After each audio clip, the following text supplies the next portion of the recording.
একদিকে BrahMos missile fire করা হচ্ছে এবং অন্যদিকে শিব তাণ্ডব যে হচ্ছে সেটা সরকারি ঘোষণা। তোমরা আমাদের মারবে আর আমরা চুপচাপ ভজন শুনবো? আরে যারা ভজন শোনে, যারা নগর সংকীর্তন করে, তারা শিব তাণ্ডব করতে জানে। এটা কবে বুঝবে তোমরা?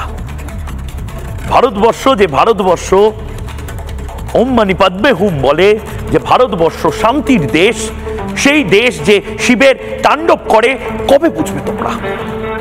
এই মুহূর্তে প্রধানমন্ত্রী নরেন্দ্র মোদী বলেছিলেন কল্পনাতীত জবাব দেওয়া হবে।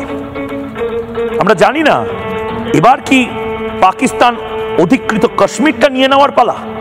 প্রধানমন্ত্রীর বার্তায় বা ইঙ্গিতে সেটাই স্পষ্ট হচ্ছে। ভারত সরকার স্পষ্ট করলো যে পাকিস্তানকে জবাব দেওয়া হয়েছে, আরো জবাব দেওয়া হবে, কিন্তু পাকিস্তানের সাথে কোনো কথার কোনো জায়গা নেই। এই মুহূর্তে যেটা ফিসফাস ছিল, যেটা গুঞ্জন ছিল, এই মুহূর্তে সবচেয়ে বড় ব্রেকিং নিউজ বাংলা টেলিভিশনে নয়, ভারতীয় টেলিভিশনে। ভারত সরকার, নরেন্দ্র মোদী সিরিয়াস। পাকিস্তান অধিকৃত কাশ্মীর ফিরিয়ে আনতে ভারত সরকার সিরিয়াস, এবং সেটা সবচেয়ে বড় ব্রেকিং নিউজ।